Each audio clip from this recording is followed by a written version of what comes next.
Recording on. Awesome. All right. Well, thank you all so much for tuning in today for our roundtable dialogue. Happy Friday. We've got a rock star lineup of panelists here today, and our topic for conversation for this month's roundtable is all about advice for new CX professionals. So just to start off, I'm Erica Maroy. I'm one of the facilitators here for CX Accelerator, and I'm joined by quite a few esteemed panelists today. And so just to kick off the conversation, I would love to do a little quick round robin and have each of our panelists introduce themselves. And so, Nancy, why don't we start with you? Tell us who you are and what you do. Thanks, Erica, and thanks for inviting me today. I'm so excited for this discussion. My name is Nancy Porte, and I'm the Vice President of Global Customer Experience at Verint. Excellent. And James, tell us about yourself. So my name is James Dodkins. You might know me as the customer experience rockstar. I help companies deliver rockstar customer experiences that turn their customers into super fans. Awesome. Nate, I think everyone knows Nate Brown. Nate, you want to introduce? Yeah, I've been doing CX for UL for a bit now and loving that work, and then also helping to get CX Accelerator going and just really wanting to make it into something that will help CX professionals get started really well, which is going to be the nature of this dialogue. So thank you, everybody, for tuning in. Excellent. And Nick, thanks for joining us, Nick. Hey, thanks for having me. Good to see you all again. Nick Zeisler with Zeisler Consulting, and much like the rock star here, I work with my clients, turning their voices of customers into amazing customer experiences. Good to be here. Great. And Monica, thank you for joining us. Yeah, thanks for inviting me. I'm super honored to be here. So I am head of content marketing at Yelp, and you might be wondering, why is someone from marketing on this call? But marketing is a super important part of the customer experience and the customer journey, and content marketing in particular is about being a helpful resource for your customers and your future customers. So I'm super passionate about CX. Absolutely. And then last but certainly not least, we're glad to have Bill here. Bill, introduce yourself, please. Hi, everyone. Bill Staikos. I lead CX for Freddie Mac's single family business. I've been in the CX space for the better part of 25 years now. Nobody told me to stop doing it, so I'm going to keep on going as long as they let me. Thanks very much for having me, and I'm looking forward to the session. Awesome. Love it. Very cool. So we will go ahead and dive right in. For those of you who are tuned in, we've got a couple of questions that we're going to pose to our panelists today, but we really want this to be interactive. So at the end of each question, I'll kind of open it up, and if anyone on the phone wants to add to this discussion, feel free. If you have questions, we'd love to hear from you as well. We'll save some dedicated time for Q&A at the end, but you can also use the chat function to send in any questions that you might have.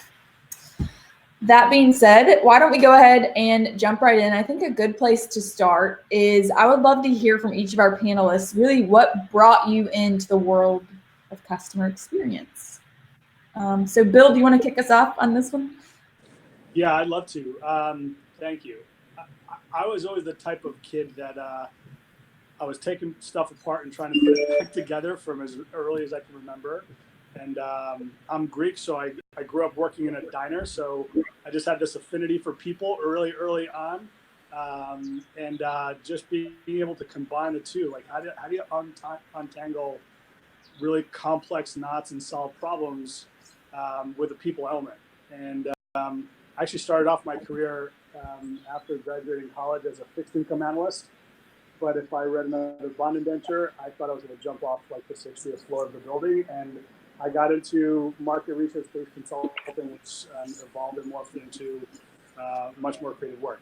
And that's it's about 25 years ago now, which isn't something to think about. But that's kind of my story, and I really don't want to do anything else. This is what I love to do, and I get to work with amazing people every day as part of that journey. It's awesome. Awesome. And your passion comes through. I love it. Monica, you want to take this one next? Sure. So I was thinking on the way in this morning, I feel a little like the kid who got invited to the grown-ups table for the for the first time for joining this panel. So again, very honored to be here. So yeah, I again, content marketing. So I have a background in writing. I joke that I probably should have been a librarian. I'm really passionate. I love like answering questions and helping people. It's just part of my DNA, which made content marketing a great fit for me. And in particular, it made content marketing for the kinds of companies that I've worked for in the past a great fit, because I've worked for 2 really big software companies who focused on customer experience. First, Salesforce, I worked there for 10 years. And for the last 7 years, until just a couple weeks ago, I was working at Zendesk. Both companies, super passionate about customer experience, and helping companies solve those big problems with technology. And then part of my job at Zendesk was to help also just generally be a helpful resource for customer experience and on topics around that very important and critical function in a company for 7 years at Zendesk. So, I'm not an expert in the same way that some of my esteemed fellow panelists are, but I have spent the last 7 years writing a lot about this topic. So. I'm happy to help to contribute today. Love it. I think there's a lot of crossover. I think good content is customer centric. So absolutely. Agreed. Awesome. So Nancy, do you want to tell us what brought you to the wonderful world of CX? Yeah, I was thinking about that. I don't think I came to CX. I think CX came to me. Because what happened was I was always working on the operations side of a technology company, and it was more, on the support services side. And I kept saying, why are we solving issues at this point and we didn't call it the customer journey there, but at that time, but it was like, I can't figure out why I'm solving the same problem all the time. Why don't we figure out how to do it right upstream? And so I just started working with let's sell it correctly. Let's get the customers want this in the product. So I would sort of translate it for product management.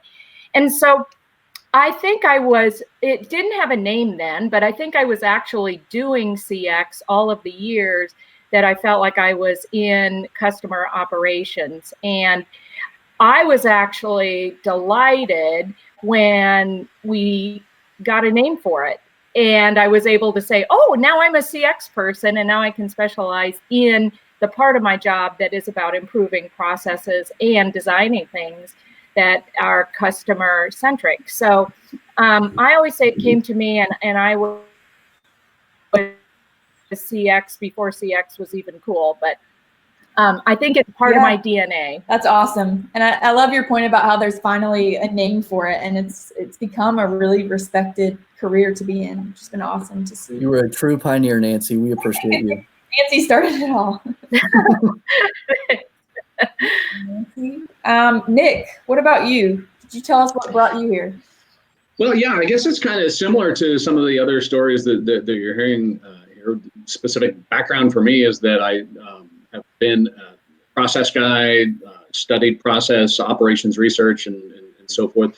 Lean Six Sigma, Black Belt, and all of these improvement history that I have. And then a lot of that is centered around will you improve your processes, drive efficiencies, and save money for your organization, and make things go faster. Suddenly what I realized was that there are a lot of ways in which the Venn diagram of how you save money and resources for your organization lines up really well with you piss your customers off a lot less because they're aggravated by a lot of the same things that are wasteful and resource laden.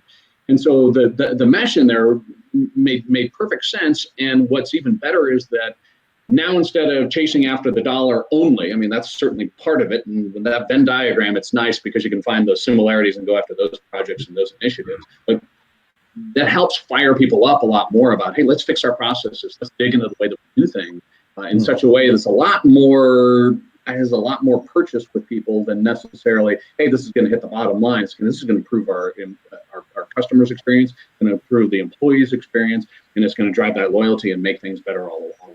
So it's that application that really drew me to it. Yeah, you're so right. James, curious to hear what brought you to this world. Indeed. It's kind of a very inspiring story, actually. I got into the world of CX by complete accident. So there you go. Thanks. No, I'll tell you how. I used to be an actual real-life, legitimate, award-winning rock star. Played guitar in a heavy metal band, toured the world, released albums, was in magazines, had video and TV, etc., etc. When that stopped, I went into the corporate world, as you do. What's the logical next step for an international rock god? And realized that there was quite a lot of similarities between putting on a good show for your fans and delivering a good experience to your customers. So really, yeah, it was by accident, but I think I was made for it. Obviously, I wasn't made to be an actual rock star forever, because I failed at that. But I'm doing all right at the customer experience rock star stuff. Indeed. So Love it. I don't know how I didn't notice your hat until now, but I love that hat. Thank you very much. There's a whole collection of hashtag swag at www.cxrockstore.com. I got a plug-in, yes. You got it. In the first 100 minutes, you got it. So Nate, our fearless leader, would you mind Yeah. sharing the story of how you ended up here? Sure. I was a really crappy salesperson. And I only wanted to go in the door of my existing customers when I was selling postage meters on the streets of Jacksonville, Florida, and just had a miserable time at that. But definitely realized I love serving people that are associated with the company that I'm working for. And so got into a customer service role and swallowed that up. I was supporting farmers with complicated financial transactions in this merchant application for farmers, and just loved that. And then got more into the safety realm 11 and a half years ago, working for a company in the safety space, and have been there ever since. And just realized at some point, I think it was really Matt Dixon and the effortless experience, kind of like Nancy. I was taking all these support calls and almost just felt like everything was rolling downhill at me in support to some degree. And it's like, man, it'd be great to actually solve some of these problems and not just have our customer hit the same problem every time, and that I have to solve the same problem every time. Let's solve it once and for all. And the effortless experience woke me up to the power of that. And I've been wanting to do this work ever since. A fun ride.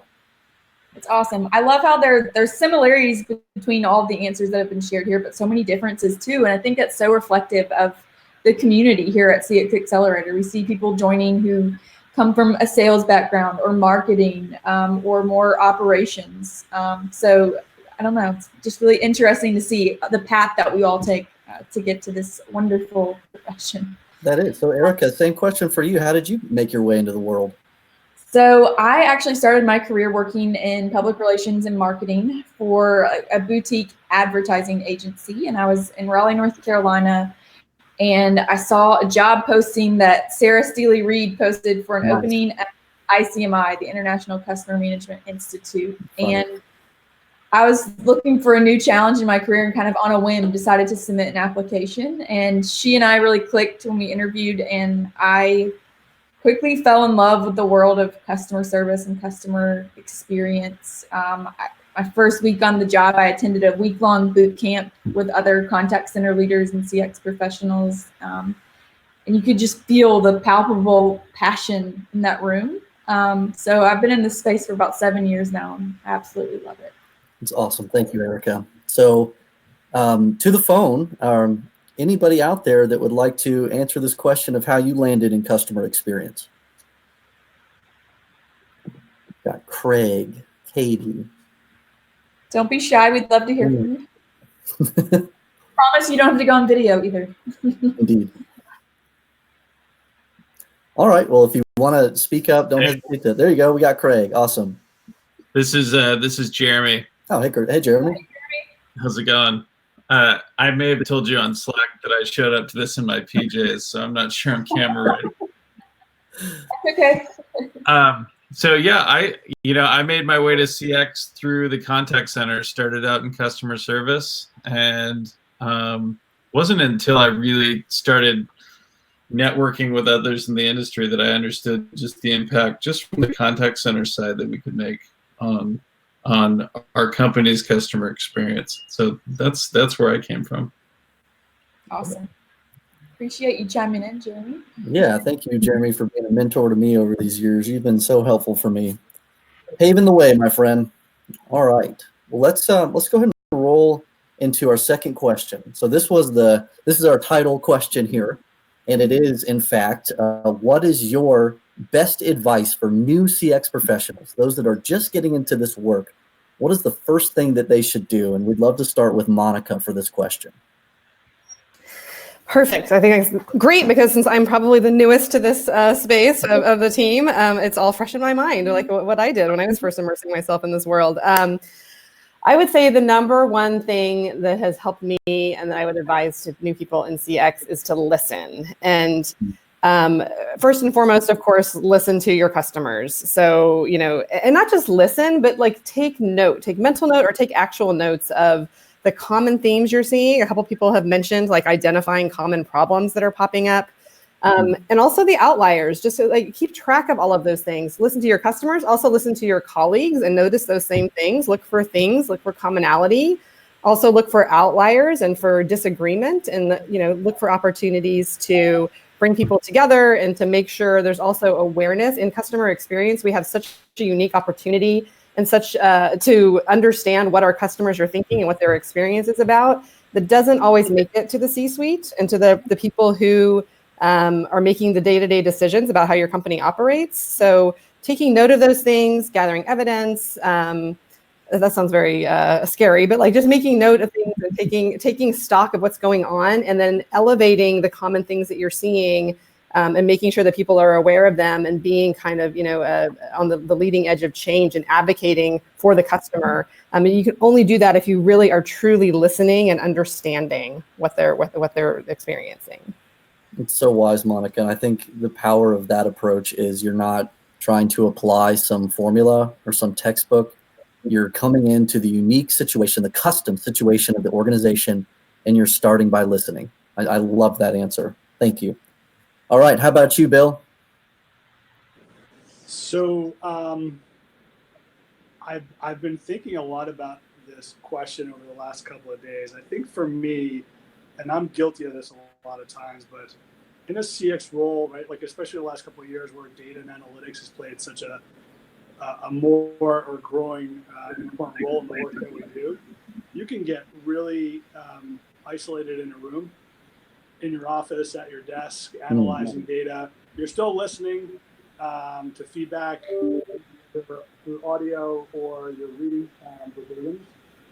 My advice would be is carve out a day a week, 2 days a week, or 3 days a week, whatever that is, and go out and just listen to your customers or observe them in the space that they're interacting with your business. If you work in financial services, go to the branch where you have an account and just stand there like next to a plant. You'll become invisible in 5 minutes anyway. Observe what's happening in the branch. If you're in a retail setting, go to the retail stores. Just observe people and what they're doing at the retail store. It gives like just serious life to the stuff that you're doing back in the office. And it allows you to tell the customer story in a much different and better way when you're trying to sell it and talk to people. The other thing that I will say that's really important is about just constantly communicating. Again, just up, down, across, talk to whoever is going to listen about the power of that customer's voice. And again, telling the story behind it. And finally, the third thing is stop what you're doing now and make your HR business partner or whoever it is in HR, your company, your new best friend. Yes. And start working with them super closely to try and tie employee engagement or the experience with the customer experience, because then you're really solving business problems versus practically solving customer problems, which just isn't a proper way, and eventually you're going to have to go find a new job. It's good stuff. Observing the customer in their natural habitat, I think, is brilliant. And yeah, I mean, it's amazing to me how often HR or whoever owns the employee experience is overlooked from the CX Change Coalition. Yep. So it's great advice, Bill. Thank you, sir. All right, let's go to Nick. Okay, first thing, come off mute before you start talking. Number one. Nice. But yeah, I'd echo a couple things, and maybe bring them both together that Bill and Monica each said, and that is to Monica's point, meeting your customers where they are. A lot of folks will take a look at things like NPS or CSAT or customer effort score and so forth, and they'll say, okay, well, there's this one size fits all for all customers, all personas, all points along the customer journey. And that's absolutely not the case. You're not approaching the work with a tremendous amount of curiosity and creativity in how you register and how elicit that voice of the customer, then you're going to fall into the trap of doing everything that your competitors are doing, and then you're going to be nowhere because you're only doing everything that your competitors are doing. Because the way that CX is becoming the differentiator these days, you have to be able to stand apart from your competitor. And you do that by, again, meeting your customer where they are, understanding, listening, having the curiosity to see things from a different perspective. Those talking about what we call walking in the customer's shoes, understanding from your own personal experience what it is that they're getting, recognizing that surveys aren't the only way to understand what your customers need, understanding that you have to, very importantly, then do something with it. If all you're doing is collecting the voice of the customer and sharing it with your executive vice president or sharing with your director for customer experience, and that's all you're doing, then customer experience becomes like the weather. Everybody talks about it, but nobody does anything about it. That's why you need to apply process improvement. You need to apply Agile. You need to apply Lean, and these other tools that have been around for a long time are getting to be cliche and they're getting to be old. But applying them towards improving your customer's experience, that's going to make all the difference, and that's going to be, again, what helps you differentiate yourself. Man, I think that's just incredible, Nick. And me and Julie were talking about this on her podcast a couple of weeks ago. I feel like there used to be a magic finish line with CX work where we would just generate a report of voice of customer analytics, and that was almost the work. But now, I mean, that's a false finish line. I mean, the work of customer experience is exactly as you said. It's taking that and generating meaningful change. I mean, the work of CX is that of change managers to a large degree. Yep, VOC is step one in your journey. Frankly, customer experience is a journey for us as practitioners. In the same way that we look at journey maps for our customers, we have to make sure that we're seeing it from that way again. Amen. Well said. Yeah, and I'm sure James would echo this advice. Definitely go out and get yourself a really good consultant come in and help you get announced. Indeed. Yes. Definitely, and we'll have the link for Zeisler Consulting in there somewhere too, right? Perfect. All right, let's go to Nancy. The others on the roundtable have given excellent advice, and I couldn't agree more about meeting your customers where they are. A lot of people say they're customer centric, but it's because they want to really overlay how they feel, and they want to actually implement things that they are, but we're not our customers. So it's really important to keep meeting the customers where they are and understanding them. I'd like to take off on something that Bill said too. Strategically, it's really important to establish relationships far and wide in the organization. The very first thing I did when in my position at Barron, when we were starting a CX program, was I went and interviewed 25 of our company's executives and talked about how they felt about CX. Now, it was interesting for me to really find out how they felt about CX, but what I was really doing was also taking that time to start establishing those relationships. And it has been, I guess, producing good things ever since I did that. And I would also say that, you should definitely have strong relationships with the obvious players, the direct customer facing departments. But as someone already said, don't forget HR. We started having a really strong relationship with HR from the very, very beginning. And the other group, I would say, start establishing a relationship immediately with the finance department. Because a successful program stays around because you've proven your ROI. And your best partner with ROI is the finance department. So I would say as you're developing all those relationships, make sure that you are looking at relationships beyond the customer-facing departments. The other thing that I have found is that from the very beginning, those relationships are stronger if you are seen as an internal resource and a consultant. And I think we've done a nice job of being collaborators and being internal consultants, if you will, with our teams. We're helping all of us be better. And there isn't like one department that's ever at fault, because everything is always a customer issue and we're all in this together. So I think the attitude at which, you approach CX and how you handle it internally helps you develop those relationships. On the tactical side, I'd like to just mention a couple things. I think if you're just starting CX and you haven't done a lot with data, find a way to get some data analysis skills. There's everything from free courses online to just local classes on data analysis, but you're going to be giving the organization insights based on data, and they're going to make changes and invest based on those insights. So if you're not rock solid at interpreting data, you're not going to see the progress that you would. So a lot of us do come from operations backgrounds, which has a little bit of that data analysis, but sharpen those skills up. The last thing I would say, if you're just starting out and you're starting a program, I have never been part of a more generous and sharing community than since I joined CX. It is the most welcoming and inclusive community. So I would say, absolutely, stay close to CX Accelerator as you go on your journey, because at the very beginning, it's going to help you tremendously. And later you can become a mentor for those starting. I would also say join CXPA. Mm-hmm. A disclaimer, I am on the board of CXPA, but I've been a member since the very beginning. And we now have the certification, the CCXP certification. And I would really strongly encourage you to get certified and have that, because that's that one extra piece of validation of your level of knowledge, and that will help you get started internally as well. So yeah, go CCXP.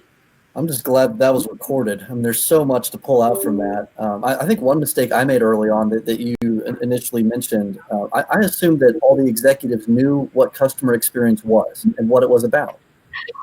Right? That's not true. I mean, what a surprise. You did such a brilliant thing by just going around and embedding the correct definition and the mentality of CX into those leaders and earning the right for yourself to grow and do the work over time. It's just brilliant. Smart, yeah. Right on. Okay, James. I remember actually talking with one of, I'm sorry. No, go for it. I was just going to follow up on that. I remember talking with one of our execs, and I'll let him remain anonymously. You'll see why.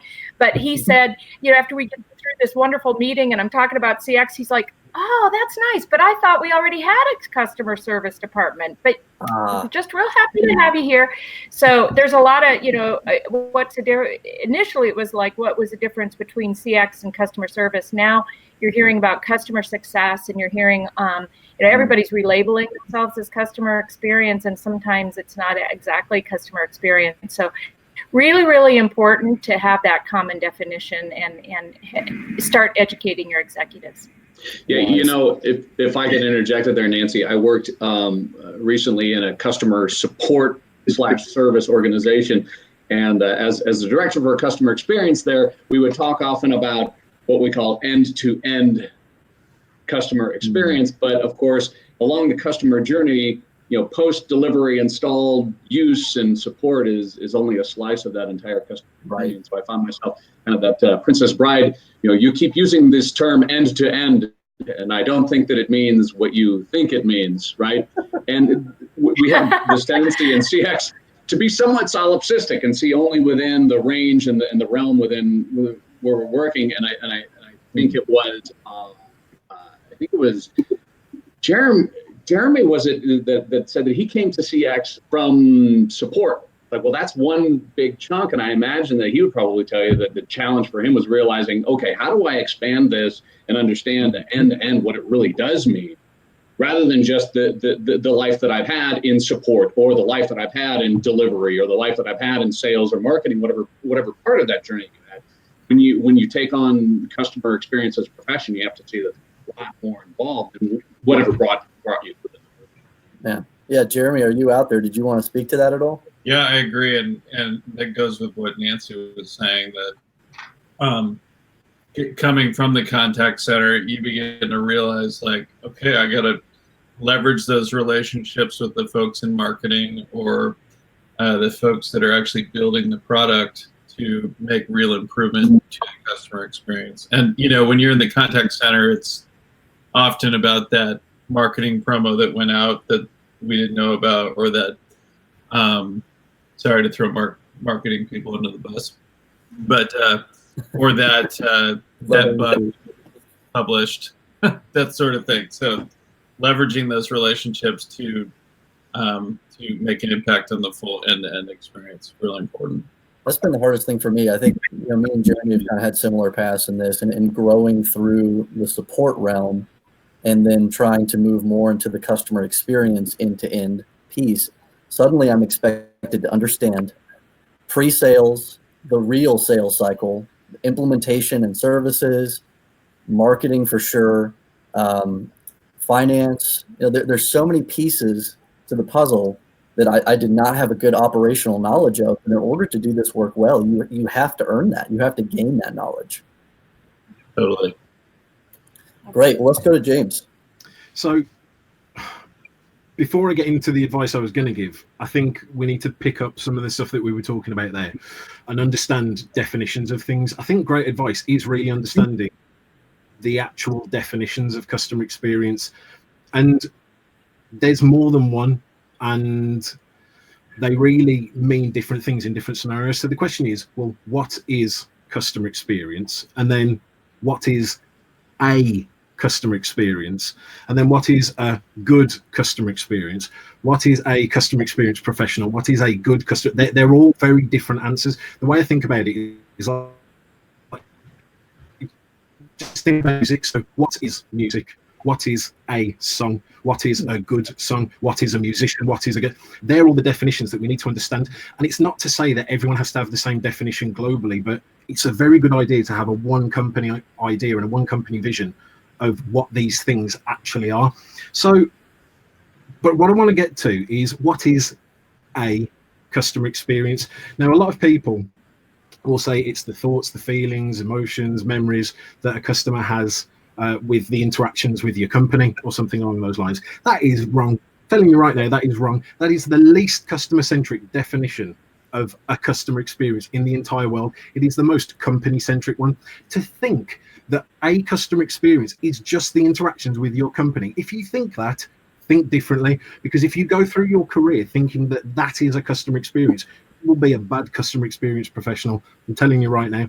Thinking that only the interactions with your company are the ones that matter is crazy. We've got to think about it in a different way. We need to understand that there's a lot going on outside of our company that is still part of the customer's experience. And just because we don't touch it doesn't mean it's not something we need to understand. And it doesn't actually mean it's not something we can influence. So really, it's not just the thoughts, the feelings, the interactions, the memories with our company. It's the thoughts, feelings, interactions, and memories a customer has on the journey towards achieving a particular goal or outcome. And that brings me on to my first advice. Understand what that successful outcome is. Really understand the bigger picture. Realize that your company plays a small part in what is actually a bigger picture for the customer. Understand what that successful outcome is, and then work backwards towards your experiences. Now, that kind of leads into, don't ask your customers what they want, which again seems crazy advice. That seems ridiculous. Coming from a customer experience professional, one of the things we get told all the time, well, just go and ask your customers what they want, and then give them what they want, and then everyone will be happy. No, don't do that. So Nate, you've got an 8-year-old kid, yeah? Yeah. Right. If you ask your kid, what do you want to eat for dinner? What are they going to say? She wants a Pop-Tart. Okay, Pop-Tart and gummy bears and a cookie all on top of a pizza. Right. So if you go and give your kid what it is that they say that they want, they're not going to achieve a successful outcome. If you give them that diabetes pizza, they're not going to achieve a successful outcome. But as a parent or a guardian, you understand what that successful outcome is. When it comes to food, it's going to be grow up healthily. Once you understand that successful outcome, you realize what it is they actually need is a far departure from what it is they say that they want. I think we need to take this mentality in customer experience. It's so close to our customers that we understand their successful outcome and then realize we need to deliver what they need, not what they say that they want. The thing is, we as customers are really bad at articulating what it is that we need. We only really can give an extrapolation of our current situation. And I'm not talking about other people. I'm talking about us, every single one of us. We're really bad at it. So I think what we need to do is understand that customers only ever want 3 things, and that's more of what you're doing faster and cheaper. So there's really no point. You should be asking more different, more sort of in-depth questions that will help you understand your customers at a more psychographic level, at a deeper level, create those relationships, and then work to understand, okay, this is their successful outcome, even when they don't know it for themselves, and then deliver the needs. So there, I'm done. That's my rant. The other thing is, on a professional level, advice-wise, just be yourself, guys. I think there's so many people that, Nate, you're a perfect one for this, just being yourself in business. I think there's so much to be said for our unique personalities when it comes to customer experience. It's something I have embraced. It's something I harness every day. And yes, I'm like a personality when it comes to customer experience, but everyone can be that person in their company. Everyone can harness who they are and just be themselves, and it will make you a better customer experience professional. James, out, done. Yeah, wow. There's so much that I want to dive into on that. I mean, Erica, is there any one thing that's jumping out in your mind? Oh my God, I feel like that was a mic drop moment. But I kind of love the note that James ended on about just that reminder to be yourself, because really we're all humans and we're in a business very much about human interactions. You know, I agree with so much of the advice that everyone has shared. And to piggyback on James' point about being yourself and Bill's point about kind of putting yourself in your customer's shoes and shadowing them, I think empathy is really important to succeed in this sort of role. So whatever you can do to learn more about your customers, their pain points, even beyond like, it's going to make you a better CX professional. Yeah. Yeah, James, that's really challenging, man. I'm going to have to go back and listen to that again, because a lot of the things you said are definitely the mentalities that I'm carrying with me. Very interesting. I'm struggling greatly to just be able to ask our customers what they want and being able to go beyond that to really understand what they need, even outside and beyond our organization. That is such a mind-blowing thought, and it's so far beyond where I am. Super interesting. Yeah, it's difficult too, because when you take that mindset, you're going to get a little bit of pushback at first from customers, at least in my experience. But in the long run, if you're doing what's best for them, isn't that the goal? James, well, we might have to dig into that one a little deeper at some point. Bill, did you have something you wanted to add there? I've heard James kind of talk about the experience from the perspective of an airline, right? The experience starts when your alarm hits 5 a.m. and you've got to like get an Uber to get to the airport really quickly. You get to the airport, you go through X number of interactions, then you get on the plane. The airline is just looking at from the time of check-in or whatever that is, all the way till you debark and you're kind of off going to your destination, which is completely false. If that's the case, though, then you need to remove customer from the definition entirely, right? Like you just said, when it's an individual has achieved their goal, whether they're a customer or not, actually, right? Because maybe they fly once and they're like, I'm not really a United Airlines customer. I just flown them once, right? And you still need to think about that experience and what that is like end to end. James, I love your definition of that. True. All right. Well, that might need to be a whole follow-up discussion roundtable. Sorry about that, guys. Sorry. No, that's why we had you on here, James. You've always got a unique perspective, and you do, and it was great. But let's go ahead and jump over to this question 3, Erica, if you would.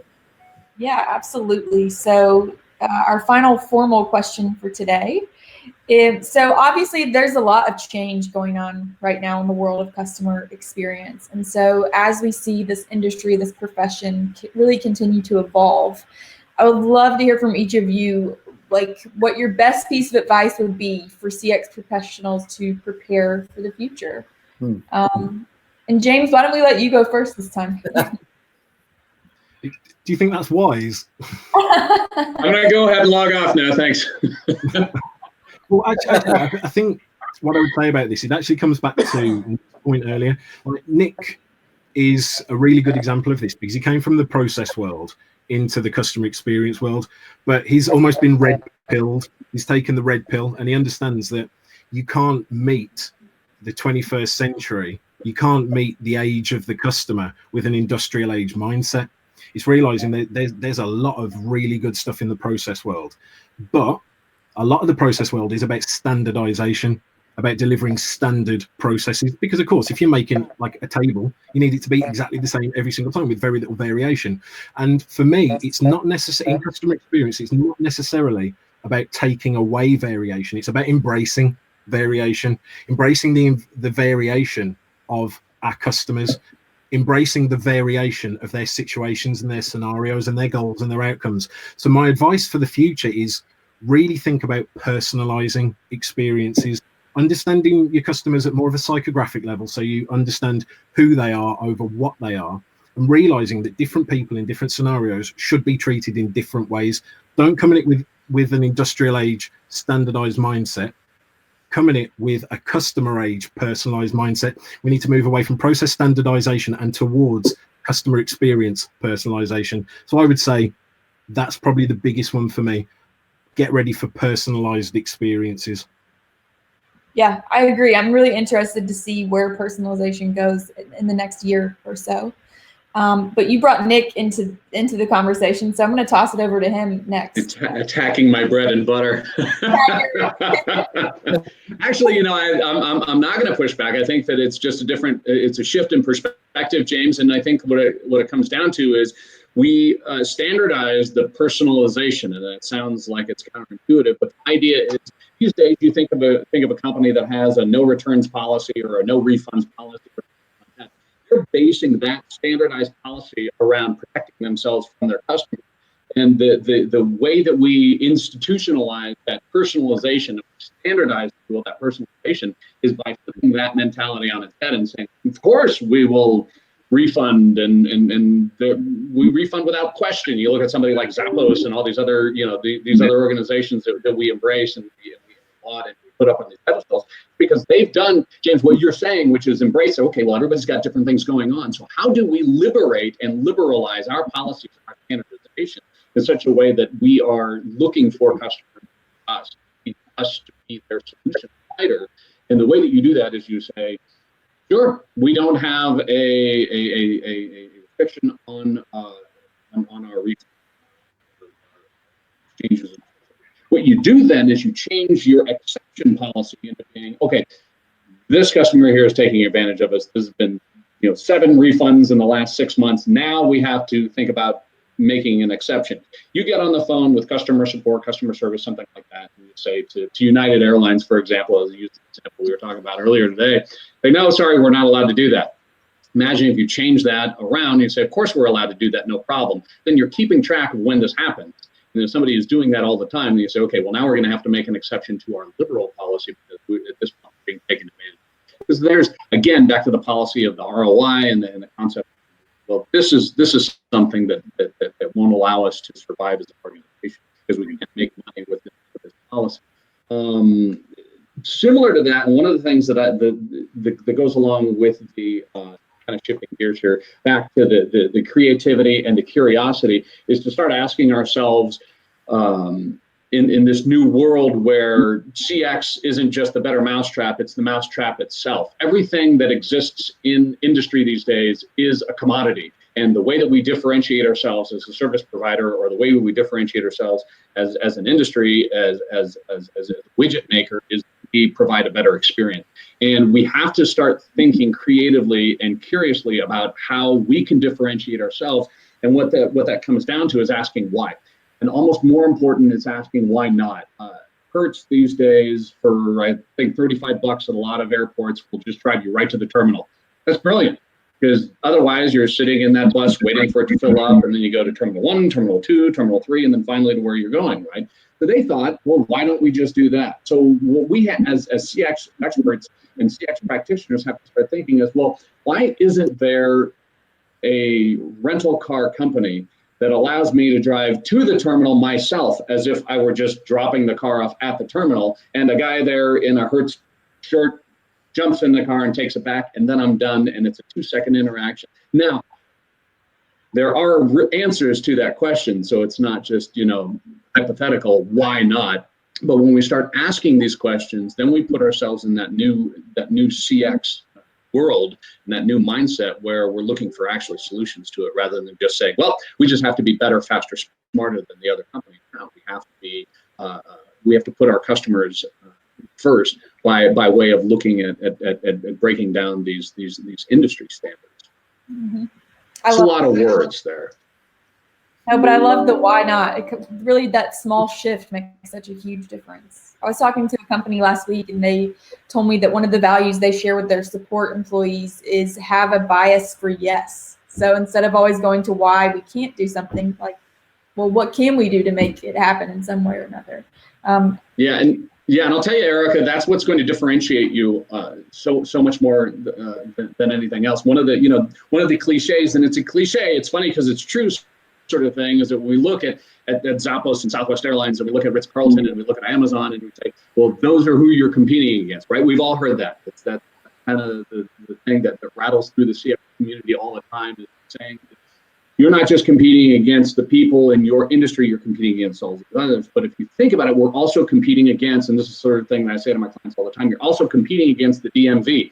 You're also competing against the cable companies and the internet service providers that everybody has negative experiences with.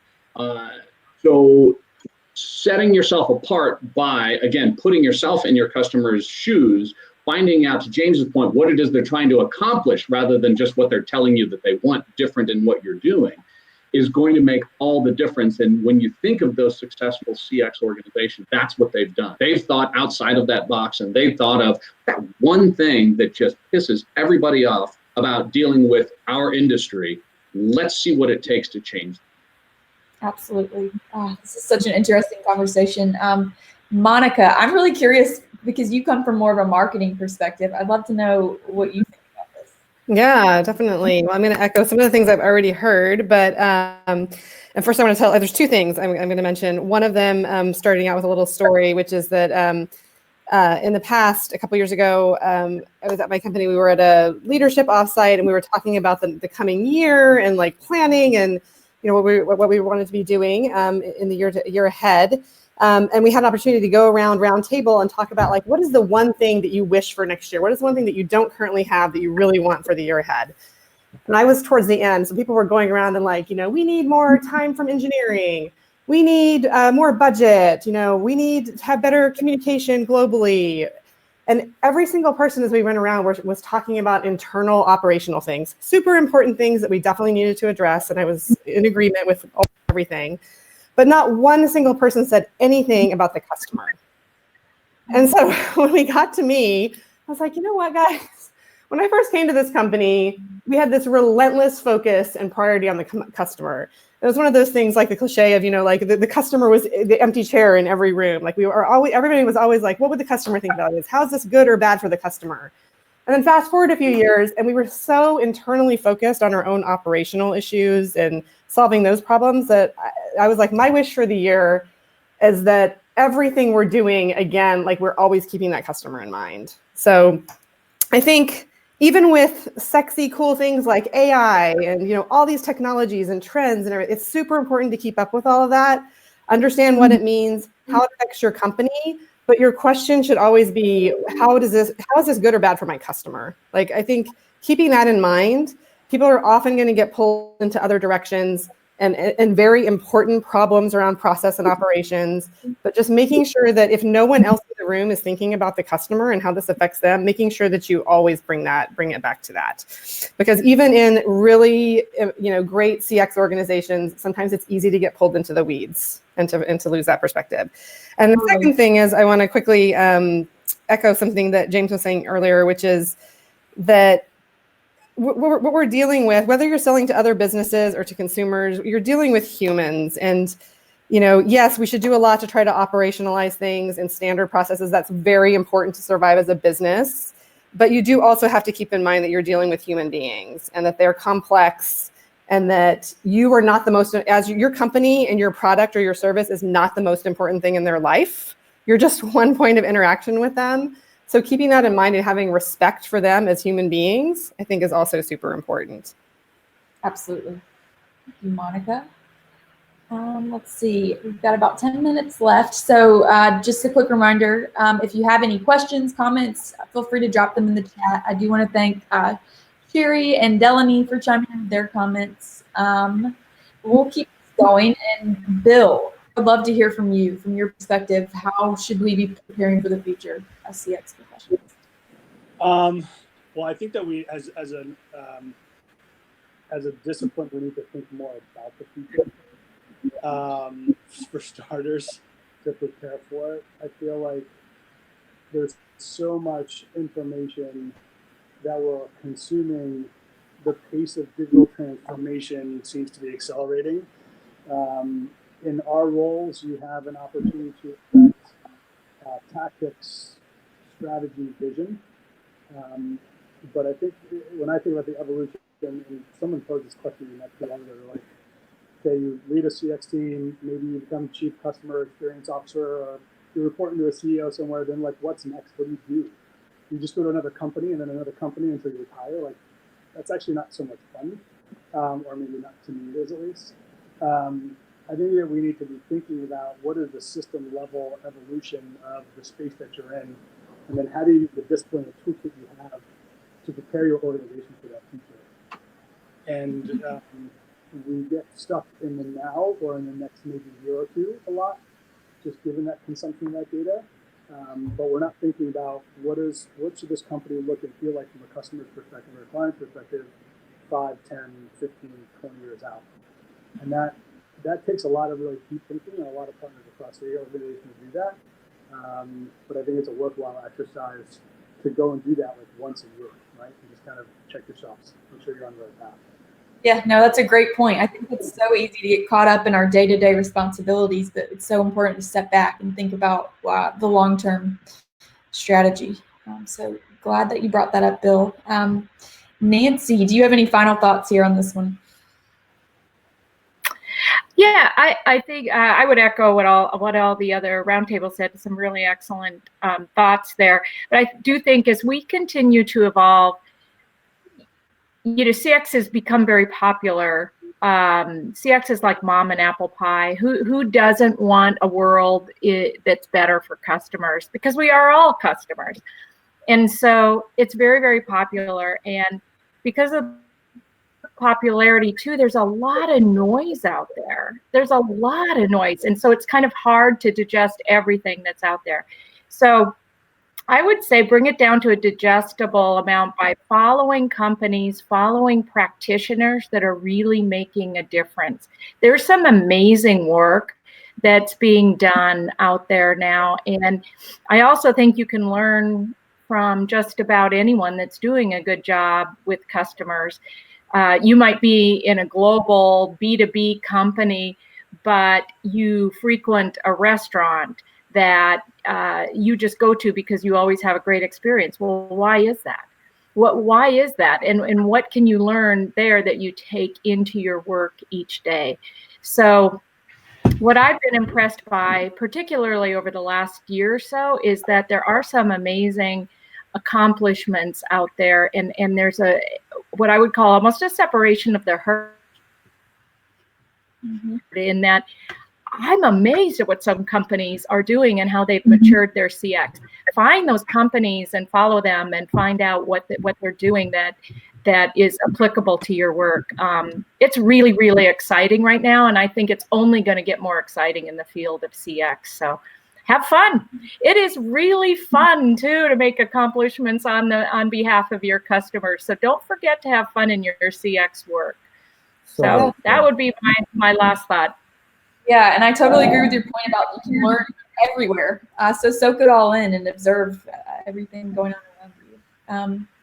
Nate, any parting wisdom that you would share here? No, I would love to use this 6 minutes just to get a couple other folks talking. We've got some brilliant folks on the phone with Kyle Kindle and a whole variety of people. I mean, let's let them have some time here with these last minutes. Yeah, we'll open it up. I also just saw a question come in from Delaney that I would love to toss out. So she says, does anyone have any opinions on companies that want to focus on employee experience before they push through a CX program? That's a good question. Anybody here care to chime in? Hey, James? Go ahead, James. You got it, man. Yes, I mean, it's just a quick one. I'm a firm believer that if you want to put your customers first, you need to put your employees first. And it's kind of like having an agreement. If the leadership look after the employees, the employees will look after the customers. It's letting them know, look, we're going to put you first, but in return, what we expect is for you to put the customers first. So I don't think it's an either or, really. I think it's a case of leadership understanding they need to put their employees first, but then the employees understand that what is expected in return is for them to put the customers first. I don't know if you guys agree with that or not. Oh yeah. I feel like I'm learning that every day, that I am not ready. I have not earned the right to serve my customer until I've served the cubicle next door to me, until I've created an experience for that person that I can be proud of and that they can mirror to the customer in a way that's going to be compelling and significant. So I've absolutely been doing a lot more time in the EX category than CX. And I feel like, at least for me, that's the right way to go. I'd also say that there's even a transactional side to that. I think a lot of times you start speaking of things like employee experience and how you take care of your employees, they'll take care of the customers. Sometimes that gets lost in it's almost corporate doublespeak, but there's a transactional and there's a real life reason for it. And the empowerment that you give to your employees reflects itself in their ability, frankly, to support and provide for your customers. So it's not just simply because it's a good idea, but because it's kind of a law of physics. The more you restrict your employees' capacity and ability and the trust that you have in them to take care of your customers, they're simply not going to be able to, because they're not empowered in the first place. By embracing your employees, by embracing the people, most especially people who are on the front line, it's not just great for morale. It's not just great because they love you and they'll take care of you. It's because you're actually giving them the tools they need to take care of the customer. Yeah. Erica, do you remember Jenny Dempsey and Leslie O'Flanagan? They had that wonderful movement of free to serve. Yeah, I think it was called Free to Help. Yep. Free to help, which is exactly what you're hitting at, Nick. I mean, yes, a lot of people have a heart for this. They want to serve the customer well, and they're a victim of one thing or another. We've got to eliminate those barriers to their ability to serve the customer well. Absolutely. Nate, if I can say one more thing too, yeah. I always get asked, should I do employee experience first or customer experience? That question is such an insightful question, but it assumes that if you're going to do one first, that there's a beginning and an end, and there's not. And so I tell people you have to do it at the same time, because as your employee experience is better, then your customer experience gets better. As your customer experience gets better, you expect more of your employees and you have to do more experience. I don't want there ever to be an end on our employee experience efforts or our customers. So I think they have to be very integrated and embedded, and the more progress you make with one, the more it benefits the other one, and you can expect more and more and mature both of those. So I think you have to focus on both incessantly. I totally agree. I totally agree with that perspective. The biggest thing, and I'm seeing a lot more of this in the training space, is how do you take an outside-in perspective on your training? So delivering training, but from the customer's perspective. Yep. Right. So that has meaningful impact for people from retention perspective, applicability, et cetera.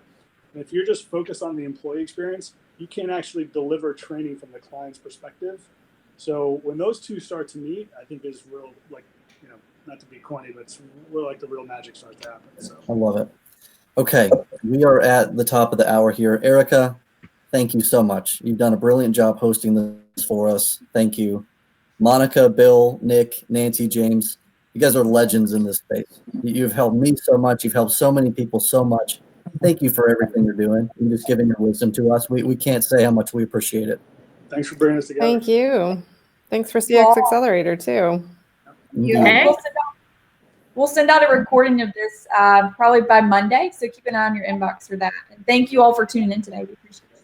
Appreciate y'all. Happy CX week. Good weekend. See you, Jeremy. Thanks. Bye-bye. Bye.